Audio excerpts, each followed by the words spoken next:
에스라.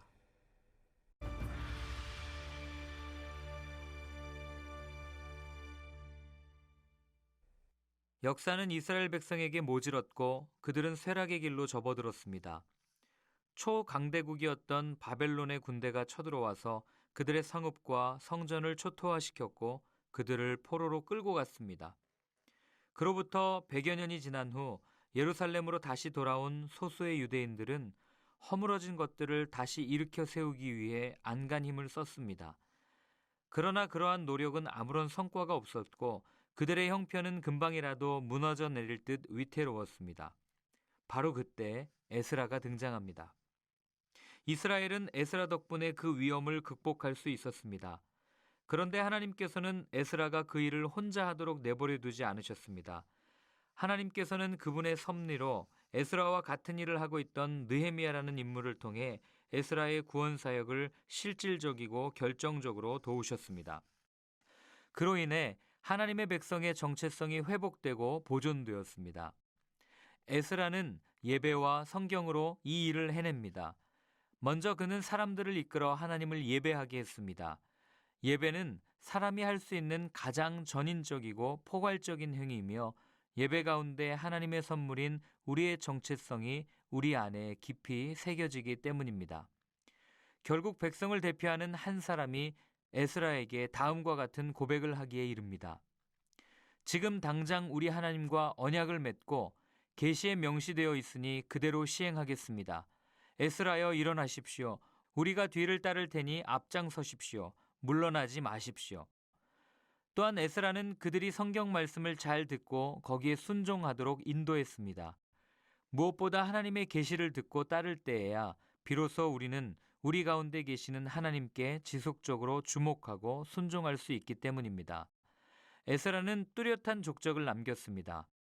예배와 성경은 이후 하나님의 백성의 정체성을 회복하고 유지하는 근간이 되었습니다.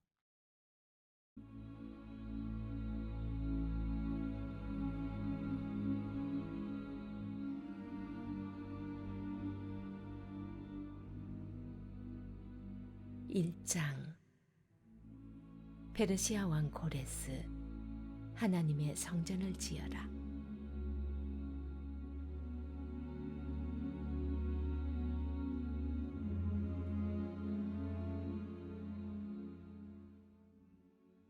페르시아 왕 고레스 1년에 하나님께서는 예레미야를 통해 주신 메시지를 이루시려고 페르시아 왕 고레스를 일으켜 온 나라에 공포하게 하셨다.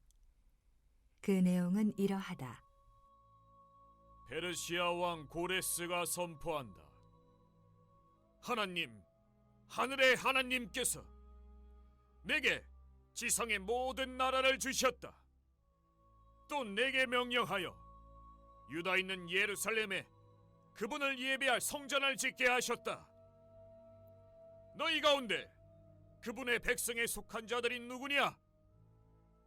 하나님께서 너희와 함께 하시기를 빈다. 유다에 있는 예루살렘으로 돌아가 하나님, 이스라엘의 하나님, 예루살렘의 하나님의 성전을 지어라. 남아있는 백성이 있거든 거주지에 상관없이 예루살렘에 건축할 하나님의 성전에 바칠 은, 금, 연장, 짐 싣는 동물과 함께 자원 예물도 주어서 보내도록 하여라. 유다와 베냐민 가문의 우두머리와 제사장과 레위인들, 곧 하나님께서 일으키신 모든 사람이 하나님의 성전을 짓기 위해 예루살렘으로 함께 떠났다. 그들의 이웃은 저마다 은, 금, 연장, 짐 싣는 동물, 값비싼 선물에 더하여 자원 예물로 그들을 열심히 도왔다. 아울러 고레스 왕은 전에 느부갓네살이 예루살렘에 있는 하나님의 성전에서 가져와 자기 신들의 신전에 두었던 그릇과 도구들을 모두 그들에게 넘겨주었다. 페르시아 왕 고레스는 그 일을 재무관 미드르닷에게 맡겼다. 미드르닷은 유다 지도자 세스바살에게 물품을 모두 넘겼는데 그 목록은 이러하다. 금접시 30개, 은접시 1000개, 은냄비 29개, 금대접 30개, 버금가는 은대접 410개, 그 밖에 그릇 1000개, 모두 합하여 금그릇과 은그릇이 5400개였다. 세스바살은 포로로 잡혀 바빌론에 있던 이들을 예루살렘으로 데리고 오면서 이 그릇들을 모두 가지고 왔다. 1절입니다. 에스라서는 고레스 원년에 있었던 바벨론 포로에서의 귀환이라는 역사적 사건으로 시작합니다. 이제 이스라엘 백성에게 새 시대가 열린 것이죠. 고레스 원년 주전 538년은 바벨론에 이어 페르시아 제국이 출발한 해입니다. 에스라서는 이 귀환을 예레미야 선지자가 선포했던 예언의 성취로 간주합니다. 예레미야는 바벨론이 얼마 동안 여러 나라들을 지배한 후 다른 세력에게 멸망당할 것을 예언했습니다. 그리고 70년이 차면 이스라엘 백성이 포로에서 돌아오게 될 것을 예언했습니다. 예레미야가 선포한 70년이라는 횟수에 관해서는 세 가지 해석이 가능하죠. 첫째, 단순히 충분한 시간을 나타내는 상징적인 숫자 7 곱하기 10으로 해석하는 것입니다. 둘째, 다니엘 1장 1, 2절, 역대하 36장 5, 7절에 근거하여 여호야김 3년 주전 605년부터 주전 538년까지 대략 70년으로 보는 것입니다. 셋째, 성전 파괴 주전 587년부터 성전 재건 주전 516년까지 70년으로 보는 것입니다. 예레미야 예언대로 70년의 시간이 차자 메데 페르시아 왕 고레스가 칙령을 내려 이스라엘 백성의 귀환을 허락합니다. 본문은 이 사건을 여호와께서 고레스의 마음을 감동시키신 것으로 해석합니다. 하나님이 고레스를 도구로 사용하셔서 이스라엘을 고토로 돌아오게 하신 것이죠. 이사야는 고레스를 야훼의 목자, 야훼의 기름 부음 받은 자라고 부릅니다. 44장 28절, 45장 1절 보세요. 고레스의 등장과 이스라엘의 귀환은 세계 역사를 주관하시는 여호와의 개입이었습니다. 2절로 4절입니다. 조서 내용을 보도하고 있습니다. 고레스의 조서는 예루살렘 귀환과 성전 건축을 주 내용으로 하고 있습니다. 약속의 땅으로의 귀환을 손꼽아 기다리던 이스라엘 백성에게 고레스의 칙령은 복음, 기쁜 소식이었을 것입니다. 고레스는 먼저 자신이 내린 칙령의 배후에 하늘의 하나님 여호와의 명령이 자리하고 있음을 밝힙니다. 하늘의 하나님이라는 표현은 하늘과 땅을 만드시고 온 우주를 다스리시는 하나님을 의미합니다. 고레스는 온 우주의 주권자가 되신 야훼께서 자신에게 세상 만국을 다스리는 권세를 주셨고 예루살렘 성전 건축을 명령하셨음을 밝힙니다.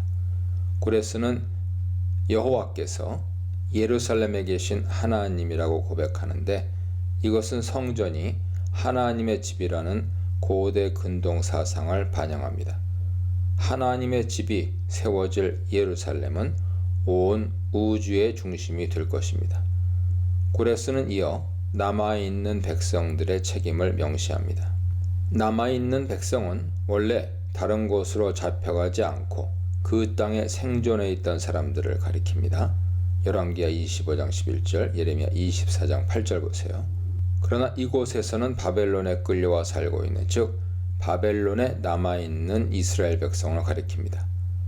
북이스라엘 백성은 아시리아 지역으로 끌려갔고 유다 백성 중 일부는 바벨론으로 끌려갔습니다. 남은 자들의 역할은 성전 건축에 필요한 물품을 제공하고 성전 제의에 사용될 예물을 공급하는 것이죠. 고레스의 마음을 움직이신 여호와께서 이번에는 이스라엘 백성의 마음을 움직여 성전 건축의 과업을 이루게 하십니다. 5절입니다.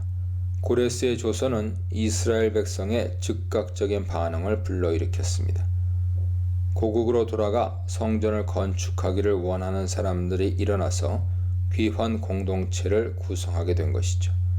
그들 중에는 유다와 베냐민의 족장들, 제사장과 레위인들, 그리고 자발적으로 참여한 백성들이 포함되어 있었습니다. 유다와 베냐민 지파, 그리고 제사장들과 레위인들은 후에 귀환 공동체의 중심을 구성하게 됩니다. 본문은 예루살렘으로의 귀환이 지도자들을 중심으로 한 자발적인 운동이었음을 밝힙니다. 자신들이 오랫동안 정착한 삶의 터전을 떠나 폐허가 된 예루살렘으로 돌아가는 것은 결코 쉽지 않은 결정이었을 것입니다. 그러나 그들은 신앙을 위해 기꺼이 희생을 감수하려 했습니다. 6절로 8절입니다. 바벨론에 거주하는 유다 백성의 이웃들도 물질로 귀환민들을 돕습니다. 각종 기물들과 예물로 귀환민들을 지원하는 사면 사람들은 유대인들의 정착촌 주위에 살고 있던 이방인을 가리킵니다. 이스라엘 백성이 애굽 사람들의 물품으로 성막을 지음같이 귀환민들은 바벨론 사람들이 공급한 물품으로 성전을 재건하게 됩니다. 그리고 그들은 자원하는 마음으로 이 일에 동참합니다. 이스라엘 백성을 고국으로 돌려보내면서 고레스는 옛적 느부갓네살이 예루살렘에서 가져온 성전 기물들을 함께 예루살렘으로 돌려보냅니다. 유다 총독체에 대해서는 많은 논란이 있습니다. 페르시아 관리로 보기도 하고 유다 지도자로 보기도 합니다.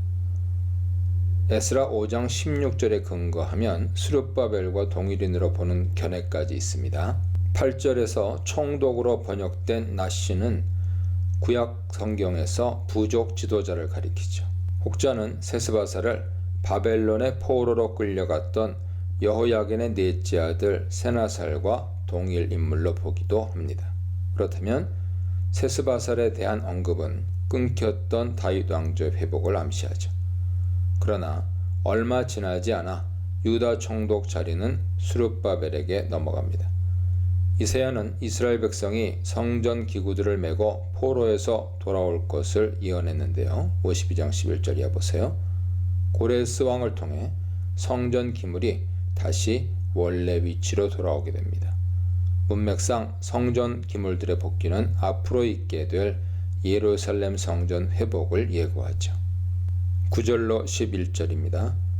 고레스 왕이 미드르닷을 통해 세스바살에게 건넨 성전 기명들은 대접들을 포함하여 모두 5,400개입니다. 여기서 성전 기명을 언급하는 이유는 이전의 성전 솔로몬 성전과 제2성전 스룹바벨 성전의 연속성을 강조하려는 의도 때문입니다. 예루살렘으로 돌아온 성전 기물은 과거의 성전과 앞으로 세워질 성전을 연결하는 기능을 하죠. 이를 통해 에스라서는 스룹바벨 성전의 합법화와 귀환 공동체 정통성을 강조합니다. 세스바살은 귀환민들의 대표자로서 사로잡힌 자들을 바벨론에서 예루살렘으로 데리고 갑니다. 데리고 가다로 번역된 헬라는 알라, 올라가다의 신적 수동태로서 이것은 귀환이 하나님의 역사임을 암시하죠. 바벨론에서 예루살렘으로 데리고 가다라는 서술은 애굽 땅에서 약속의 땅으로 데리고 나왔다와 유사한 구문입니다. 이것은 이 사건이 또 하나의 출애굽 사건임을 의미합니다. 바벨론으로부터 이스라엘의 귀환은 또 하나의 출애굽 사건이죠. 첫 번째 출애굽 목적이 하나님을 예배하는 것이었듯이 바벨론으로부터의 귀환 목적도 예루살렘의 성전 중심 신앙 공동체를 세우는 것이었습니다. 출애굽 당시 이스라엘 백성이 애굽 사람들로부터 물품을 가지고 나온 것처럼 이번에도 역시 은금을 비롯한 성전의 기물들을 가지고 나옵니다. 무엇보다도 출애굽 사건처럼 바벨론으로부터의 귀환도 전적인 하나님의 은혜죠. 그럼에도 불구하고 예언의 완전한 성취는 미래적인 차원으로 유보됩니다. 귀환 약속을 성취하시는 하나님, 약속 성취의 통로가 된 고레스 왕, 돌아오는 사람에게 돌려주는 성전 기물에 대해 묵상해 보시기 바랍니다.